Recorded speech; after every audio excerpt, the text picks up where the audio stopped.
स्वागत है आप सभी का नई कहानी में। हमारी आज की कहानी है बेटा हो तो ऐसा। रथु, मैं सोच रहा हूं हमारे बेटे का 5वां जन्मदिन है। इतनी धूमधाम से मना रहे हैं।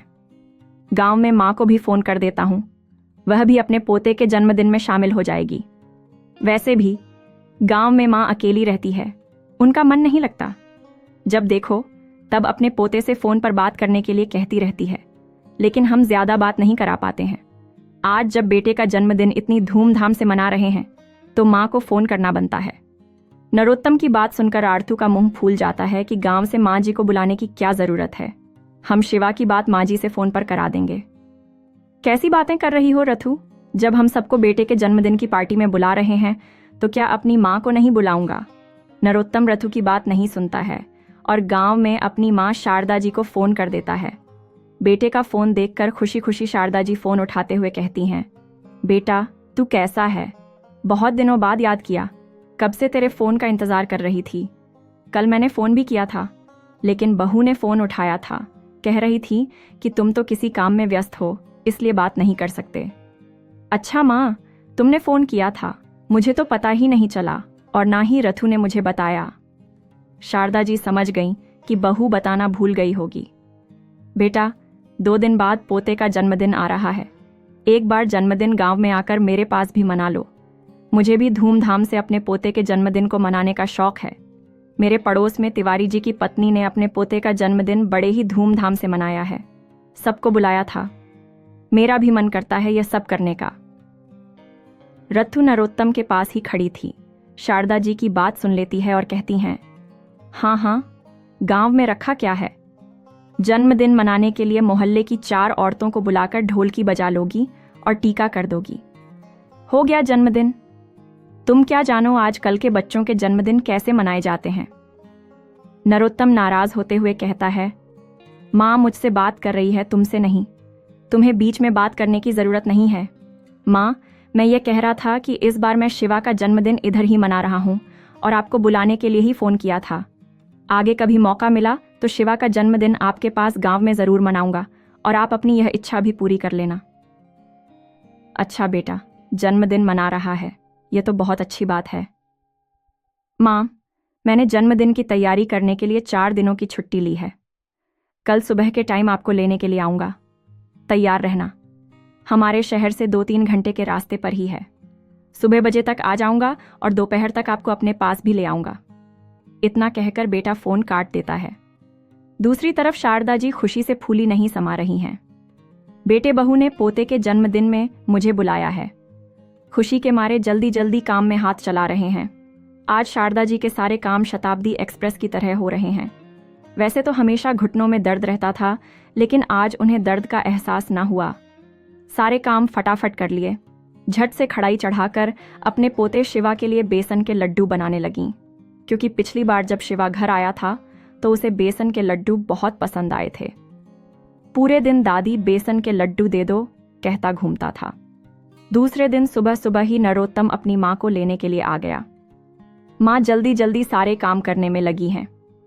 माँ की खुशी देखकर नरोत्तम कहता है, माँ, आपको मेरे पास आने की इतनी खुशी होती है तो फिर मेरे साथ हमेशा के लिए क्यों नहीं चलती हो? कितनी बार मैंने कहा है, लेकिन हर बार मना कर देती हो।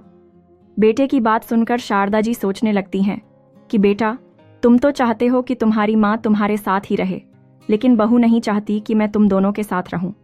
पिछली बार जब तुम दोनों घर आए थे और मुझे अपने साथ चलने के लिए कहा था तो बहू ने मेरी वजह से तुमसे कितना झगड़ा किया था, और फिर मैं नहीं चाहती कि मेरी वजह से बहू बेटे में झगड़ा हो।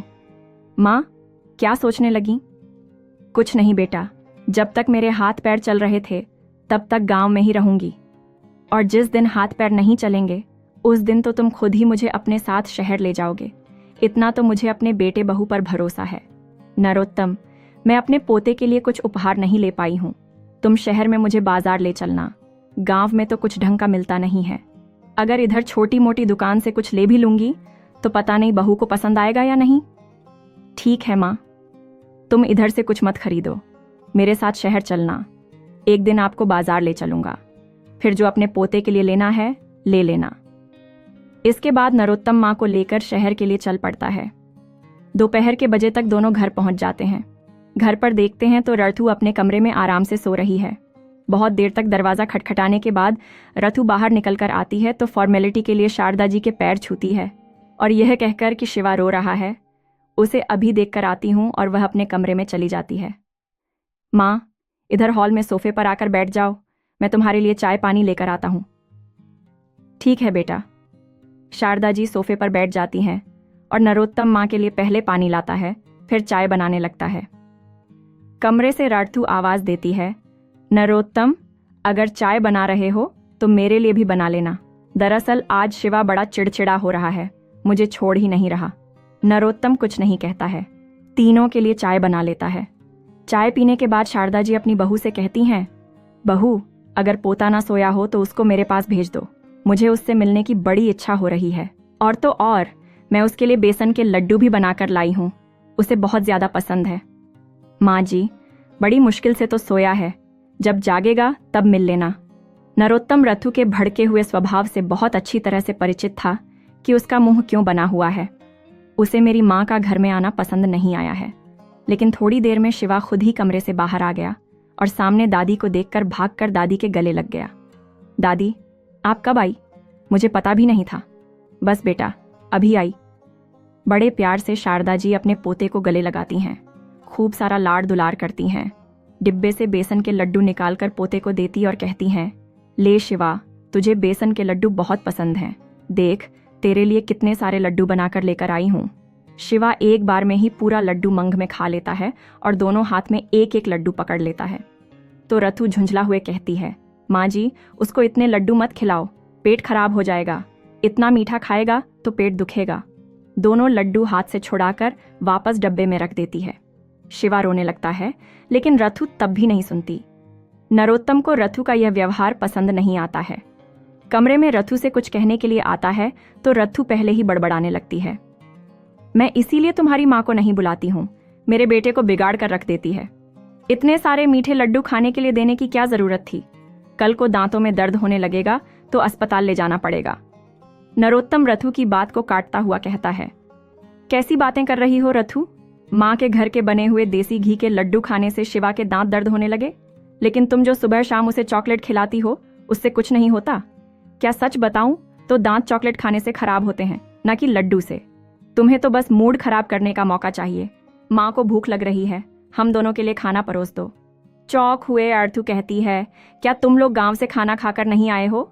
मैंने तो अपना और शिवा का खाना बनाया था, तुम लोगों का खाना नहीं बनाया था। मुझे लगा तुम दोनों गांव से खाकर आओगे। रथु, इतना तो तुम्हें समझना चाहिए कि माँ को गांव से मैं बजे लेकर निकला था। अगर माँ खाना बनाने लगती तो हमें आते आते रात हो जाती। तुम्हारे आलस की भी हद होती है। जरा सा भी कॉमन सेंस नहीं है कि जब हम लोग गांव से आएंगे तो खाना खाएंगे ही। सिर्फ अपने आलस की वजह से तुमने खाना नहीं बनाया। यह बात सुनते ही रथु भड़क जाती है। हाँ, अब तो तुम्हारी माँ आ गई है तो अब तुम मुझसे रोज ही किसी न किसी बात को लेकर झगड़ा करोगे। बहू की आवाज सुनकर शारदा जी आवाज देते हुए कहती हैं, अरे बेटा, मुझे भूख नहीं है। वैसे भी मेरा पेट 2 दिन से कुछ ठीक नहीं था। मैं खाना नहीं खाऊंगी। सुबह नाश्ता भी बहुत भारी कर लिया था। थोड़ा बहुत बेसन का लड्डू खा लूंगी और पानी पी लूंगी। अब सीधा रात को ही खाना खाऊंगी। कहीं बहू बेटे में बात ना बढ़ जाए, इसलिए शारदा जी खाना खाने से इनकार कर देती हैं। दूसरे दिन रथु नरोत्तम से कहती है, आज मुझे बाजार ले चलो, कुछ शॉपिंग करनी है। नरोत्तम खुशी खुशी कहता है, ठीक है रथु, तुम तैयार हो जाओ। वैसे भी हफ्ते भर से ऑफिस में बहुत ज्यादा व्यस्त था तो जन्मदिन की कुछ भी तैयारी नहीं हो पाई है। हालांकि सबको इनवाइट तो कर दिया है, लेकिन हमारी तैयारी अभी अधूरी है। हमने जो होटल पार्टी के लिए बुक किया था, एक बार उसका मेन्यू भी डिसाइड कराएंगे और तुम्हें जो भी शॉपिंग करनी है कर लेना। माँ जी, मैंने सुबह नाश्ता तो बना लिया था, दोपहर का खाना तुम बना लेना। मेरा तो पूरा दिन आज शॉपिंग में ही निकल जाएगा। ठीक है बहू, तुम चिंता मत करो, जाओ आराम से अपनी तैयारी कर लो। अब तो घर पर मैं आ गई हूँ, मैं सारा संभाल लूंगी। जब बहू बेटे शॉपिंग के लिए निकलने लगते हैं तभी शारदा जी को याद आता है कि उन्हें भी तो अपने पोते के लिए उपहार लेना है। तो वह बेटे से कहती हैं, बेटा, मुझे भी शिवा के लिए कुछ लेना था। यह सुनकर बहू नकते हुए कहती है, हाँ माँ जी, तो पैसे दे दीजिए, हम बाजार से उसकी पसंद का सामान ले आएंगे। आपको हमारे साथ आने की क्या ज़रूरत है? बेटा, मैंने साथ आने की बात तो कहीं भी नहीं है। ठीक है, वैसे भी मुझे शिवा के लिए ही गिफ्ट लेना था। अगर तुम उसकी पसंद का ले आती हो तो मैं तुम्हें पैसे दे देती हूँ। इससे अच्छी और क्या बात होगी? पर माँ, तुमने तो कहा था कि तुम शिवा के लिए गिफ्ट लेने चलोगी। घर में बात ना बढ़े, इसलिए शारदा जी कहती हैं, अरे बेटा, बहू अगर अपनी पसंद से ले आएगी तो और भी अच्छा रहेगा। इतना कहकर शारदा जी बहू के हाथ में थमा देती हैं। अगले दिन ही शिवा का जन्मदिन है। धूमधाम से शिवा के जन्मदिन की तैयारी चल रही है। पूरे आंगन में शिवा भी धमाल चौकड़ी मचाते हुए घूम रहा है। कभी दादी की गोदी में बैठता है तो कभी पापा के कंधों पर चढ़ जाता है। नरोत्तम ने अपने ऑफिस के सभी लोगों को बुलाया है। सारे रिश्तेदार भी आए हैं। साथ ही रथु के मायके से सभी लोग आए हैं। शाम होते होते सभी लोगों का आना भी शुरू हो गया। शारदा जी हॉल में जाने के लिए तैयार थीं। तभी अचानक से दौड़ता हुआ शिवा आया और उनके कपड़ों पर कोल्ड ड्रिंक गिरा देता है, जिससे शारदा जी की सारी साड़ी चिपचिपी हो जाती है। लाइट कलर की साड़ी थी, कोल्ड ड्रिंक के दाग उसमें जगह जगह दिख रहे थे। पानी से धुलने के बाद भी वह दाग नहीं जा रहे थे।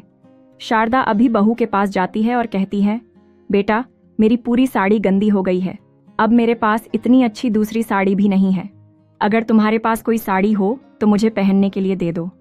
इतनी जल्दी मैं बाजार से भी खरीद के नहीं ला सकती। माँ जी, मेरी साड़ियाँ तुम्हारी तरह सस्ती नहीं हैं। हर एक साड़ी ड्राई क्लीन होकर आती है और तुम्हें तो साड़ी पहनने का सहूर ही नहीं है। अपने ही कपड़ों पर कोल्ड ड्रिंक गिरा ली। अभी तो फंक्शन शुरू भी नहीं हुआ था, तो सोचो पूरे फंक्शन में मेरी साड़ी पहनकर उसका क्या हाल करोगी।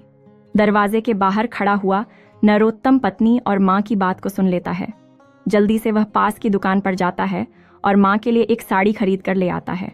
जब वापस आया तो रथु नरोत्तम के हाथ में एक पैकेट देखती है और पूछने लगती है, इसमें क्या है? तो नरोत्तम कहता है, अरे तुम लोग जल्दी से गेस्ट हाउस पहुंच जाओ। उधर सारे रिलेटिव्स आने लगे। उनको रिसीव करने के लिए कोई तो होना चाहिए। हम दोनों अभी तक इधर ही हैं। यह अच्छा नहीं लगता है। और रथु को फटाफट से कार में बैठा देता है। माँ को मैं पीछे से लेकर आता हूँ। पूरा घर अच्छे से बंद कर देना। हाँ हाँ, मैं सारा घर से लॉक करके आऊँगा, तुम चिंता मत करो। माँ का हाथ पकड़कर वह साड़ी का पैकेट थमाते हुए कहता है, माँ जल्दी से इस साड़ी को पहन लो, आपके लिए नई साड़ी लेकर आया हूँ। कार में बैठी हुई रथु यह सब देख लेती है और आग बबूला हो जाती है। कार से उतरकर सीधा अंदर जाती है और पैकेट से साड़ी निकालते हुए कहती है, नरोत्तम, माँ के लिए नई साड़ी खरीद के लाए हो, एक बार मुझसे पूछा भी नहीं। बहुत मामा करते हो, हमेशा ममाज बॉय बने रहते हो। अगर अपनी माँ के लिए ही यह सब करना था तो मुझसे शादी क्यों की? अगर माँ की ही सारी बातें माननी थीं तो मेरी जरूरत ही क्या है? रथु, यह तुम कैसी बातें कर रही हो? तुम्हारी जगह अलग और माँ की जगह अलग है। और मैंने तुम्हें किसी चीज को खरीदने से मना नहीं किया है। कल तुम्हें जितनी खरीदारी करनी थी मैंने तुम्हें कराई। बताओ, एक बार भी मैंने मना किया हो? लेकिन आज जब मैं माँ के लिए कुछ पैसों की साड़ी ले आया तो तुम इतना भड़क रही हो, जबकि कल तुम हज की शॉपिंग करके आई हो। माँ ने कुछ भी नहीं कहा। घर में आराम से रहना सीखो। हर बात पर कंपैरिजन मत किया करो। माँ माँ होती है और पत्नी पत्नी होती है, और मैं दोनों के फर्ज अच्छे से निभाने की कोशिश कर रहा हूँ। अगर तुम्हारे लिए कोई कमी छोड़ता हूँ तब तुम मुझसे शिकायत करो। इतने अच्छे मौके पर भी बहू बेटों में फिर से बहस होने लगी। यह देखकर शारदा जी को बहुत बुरा लगता है और साड़ी को दूसरी तरफ रखते हुए कहती हैं, बेटा, मेरी यही साड़ी सूख गई है। अब मुझे इसे पहनने में कोई समस्या नहीं है। तुम ये साड़ी बहू को दे दो। नहीं माँ, यह साड़ी मैं तुम्हारे लिए लाया हूँ और तुम ही इसे पहनो। कितने पैसे कमाता हूँ तो क्या एक साड़ी खरीदने के लिए भी मुझे अपनी पत्नी से पूछना पड़ेगा?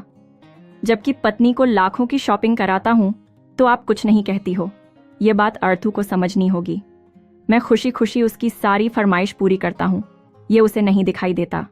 शारदा जी जैसे तैसे बात को शांत करती है, बहू को गेस्ट हाउस भेज देती है और बेटे को भी शांत करती है। शारदा जी सोचने लगती है कि मेरी वजह से बहू बेटों में कहाँ सुनने लगती है।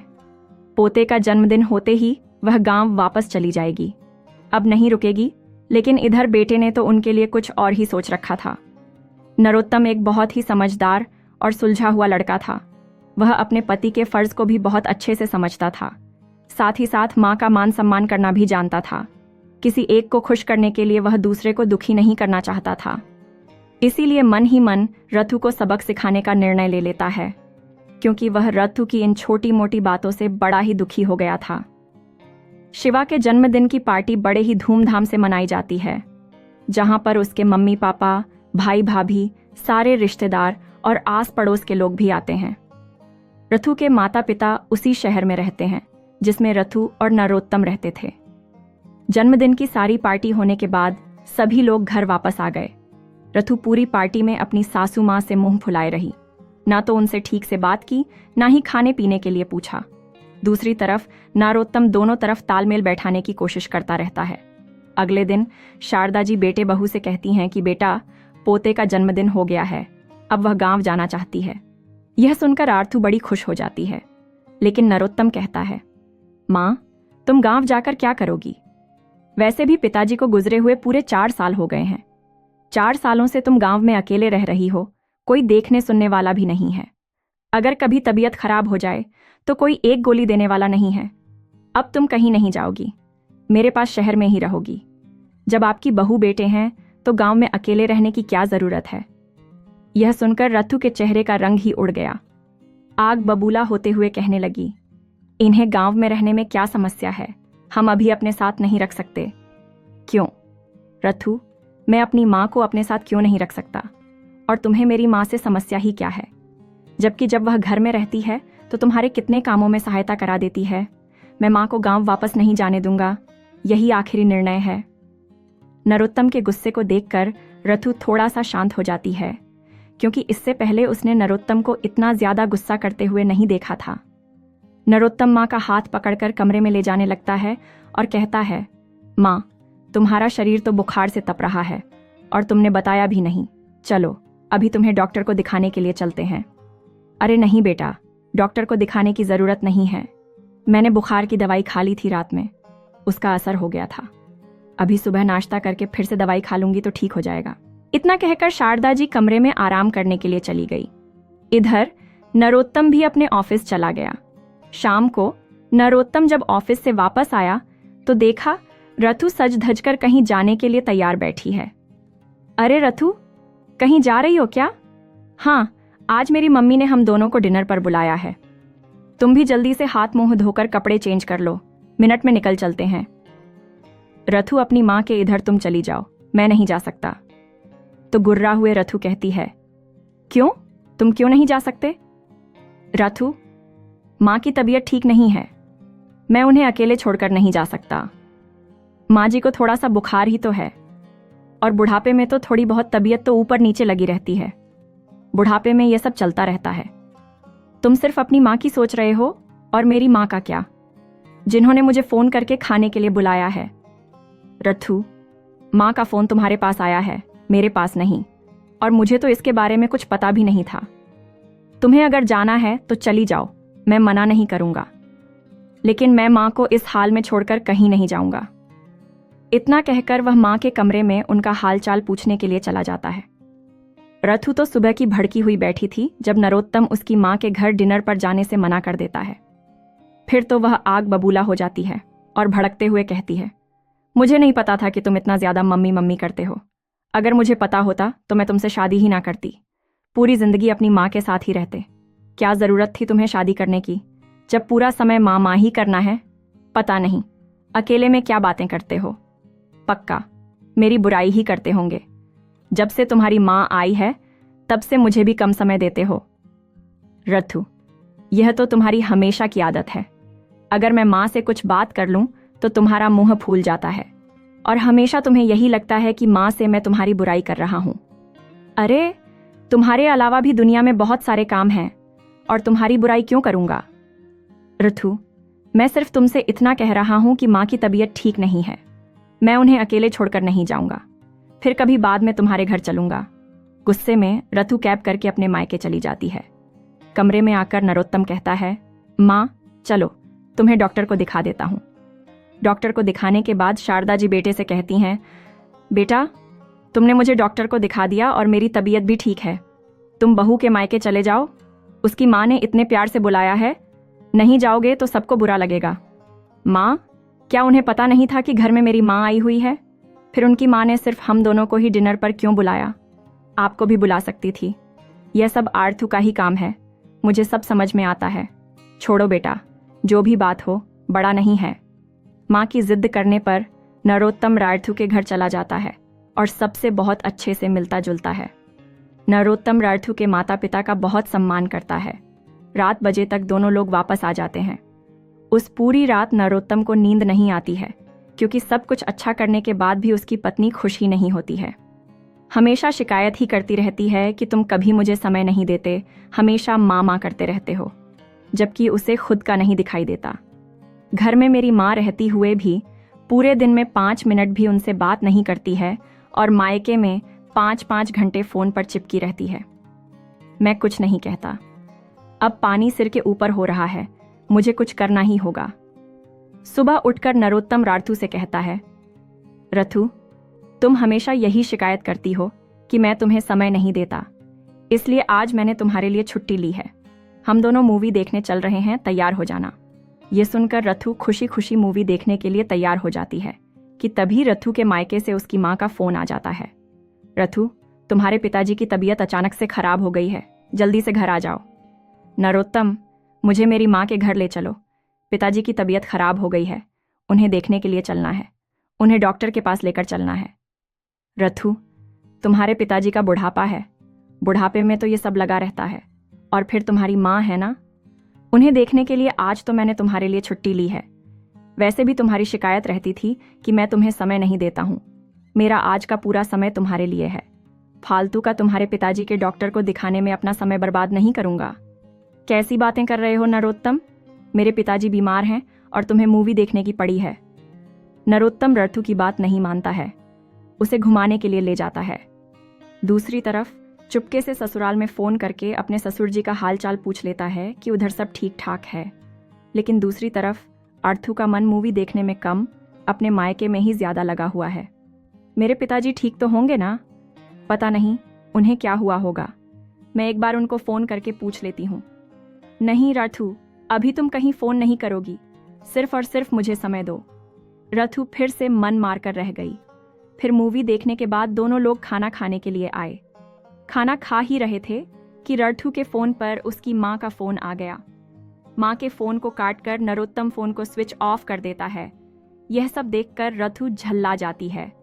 कहती है, ये क्या तरीका है नरोत्तम, मायके में मेरे पिताजी की तबीयत ठीक नहीं है और तुम मुझे बात भी नहीं करने दे रहे हो। मैंने तुमसे शादी की है, खरीदा नहीं है तुमने मुझे, जो मैं अपने माँ बाप के दुख तकलीफ में भी साथ ना दूं। तुम्हें पता है मैं अपने माता पिता की इकलौती बेटी हूँ। हारी बीमारी में मेरा उन्हें देखने का फर्ज बनता है। तुम मुझे उन्हें देखने से मना नहीं कर सकते। बिल्कुल सही कहा रथु तुमने। मैं भी तो इतने सालों से तुम्हें यही समझाता आ रहा हूँ कि मैंने तुमसे शादी की है। तुमने मुझे खरीदा नहीं जो मैं तुम्हारे इशारों पर नाचता रहूं। अगर नहीं नाचूं तो तुम घर में कलह क्लेश कर देती हो। मैं भी अपनी माँ का इकलौता बेटा हूं और मेरे अलावा उनका कोई सहारा नहीं है। पिताजी भी नहीं है। तुम्हारे पिताजी के पास कम से कम माँ तो है, उन दोनों पति पत्नी की जोड़ी तो साथ में है। मेरी माँ के पास तो पिताजी भी नहीं है। अगर मैं उनका साथ नहीं दूंगा तो कौन देगा? अगर तुम मुझे मेरी माँ का साथ देना पसंद नहीं करती हो तो तुम भी अपने माता पिता का साथ नहीं दोगी। उन्हें उनके हाल पर छोड़ दो। और बात बात पर ममा आज गर्ल्स मत बनो। अब तुम्हारी शादी मुझसे हुई है, तुम्हें मेरे हिसाब से ही चलना होगा। आज से पहले मैंने तुम्हें कभी भी अपने मायके जाने से मना नहीं किया था। जब तुम्हारा मन करता था जाती थी, लेकिन तुम्हें अपने लिए सारी स्वतंत्रता चाहिए। मेरे ऊपर ही सारी चीजों के बंधन लगाती हो तो यह नहीं चलेगा। तुम्हारी माँ है और मेरी माँ पराई हो गई। इतना भेदभाव मुझसे बर्दाश्त नहीं होगा। जब तुम मेरी माँ की सेवा नहीं कर सकती हो, उनके साथ अच्छा व्यवहार नहीं कर सकती हो, तो मैं भी तुम्हारे माता पिता का साथ नहीं दूंगा। या तो तुम खुद को बदलने की कोशिश करो या फिर अपना सामान पैक करके हमेशा हमेशा के लिए मायके ही चली जाओ। नरोत्तम के ऐसे रूप को देखकर अर्थु दंग रह गई। थोड़े समय के लिए तो उसकी बोलती ही बंद हो गई। सोचने लगी, नरोत्तम सच ही तो कह रहा है। उसकी माँ की तबीयत खराब थी, फिर भी मैं उसकी माँ को छोड़कर अपने मायके चली गई। एक बार हाथ पकड़कर भी नहीं देखा कि तुम्हारी तबीयत कैसी है।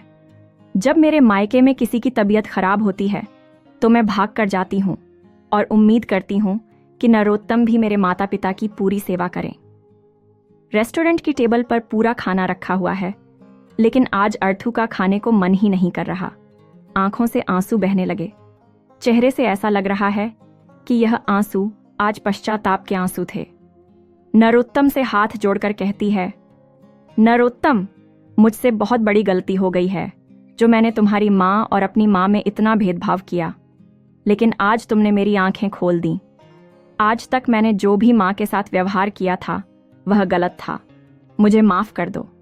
बहुत देर तक रथु रोती रहती है। नरोत्तम जब रथु को ऐसे रोते हुए देखता है तो वह एक टिश्यू उठाकर गालों पर लुढ़कते हुए आंसुओं को साफ करता है और रथु को माफ कर देता है। कहता है, चलो रथु, जल्दी से खाना खत्म करो, फिर तुम्हारे मायके चलते हैं। यह सुनकर रथु फटाफट से खाना खत्म करती है और अपने मायके के लिए निकल जाती है। मायके में देखती है कि नरोत्तम कितने प्यार से उसके पिताजी का हाथ पकड़कर डॉक्टर के पास ले जा रहा है, उनकी पूरी देखभाल कर रहा है। कभी दवाई लेने के लिए भागता है तो कभी पिताजी के सर को सहलाता है।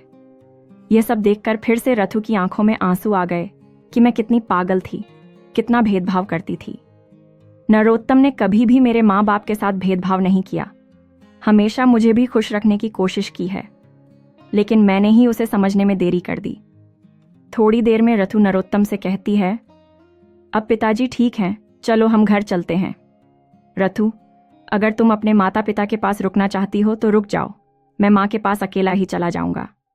नहीं नरोत्तम, पिताजी की तबीयत अब ठीक है और उनके साथ माँ है, मैं तुम्हारे साथ घर चलूंगी। रास्ते में एक फल के ठेले देखकर रथु कहती है, रुको, मैं माँ के लिए कुछ फल खरीद कर लाती हूँ, उनकी तबीयत ठीक नहीं है। यह देखकर नरोत्तम को बड़ी खुशी होती है। जैसे ही रथु घर आई, सीधा शारदा जी के कमरे में गई। शारदा जी पोते को अपने साथ लिटा के उसे कहानी सुना रही थी, उसके सर पर हाथ घुमा रही थी। यह सब देख रथु की आंख भर आई। बड़े ही प्यार से रथु कहती है, मां जी, अब आपकी तबीयत कैसी है? आपने सुबह से कुछ नहीं खाया था। यह लो, मैं आपके लिए फल लेकर आई हूं, कुछ फल खा लो, आपको आराम मिलेगा। अपनी सास का हाथ पकड़कर उसका बुखार भी देखती है। अब तो मां का बुखार ठीक है। बहू के बदले हुए व्यवहार को देखकर शारदा जी दंग हैं। बेटे की तरफ आश्चर्य से देखती हैं। तो बेटा मुस्कुराते हुए कहता है, मां, आज से तुम्हें अपनी बहू का यही रूप देखने को मिलेगा और अब मैं आपको कहीं नहीं जाने दूंगा। आप मेरे साथ इधर शहर में ही रहेंगे। आपसे मुझे कितना आराम मिलता है। देखा नहीं, हम दोनों आराम से मूवी देखने चले गए और शिवा को पूरे दिन के लिए आपके पास छोड़ गए। कितने प्यार से आपने शिवा को रखा है। और अपने की के लिए रथु शारदा जी से माफी मांगती है।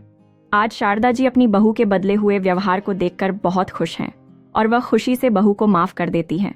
बेटे से पूछती हैं कि बहू को ऐसी कौन सी घुट्टी पिला दी है जिससे उसका हृदय परिवर्तन हो गया है? क्यों माँ, आपको बहू का बदला हुआ रूप पसंद नहीं आया क्या? अरे नहीं बेटा, मैं तो हमेशा से यही चाहती थी कि मेरी बहू इतनी ही समझदार हो जाए। और मुझे क्या चाहिए?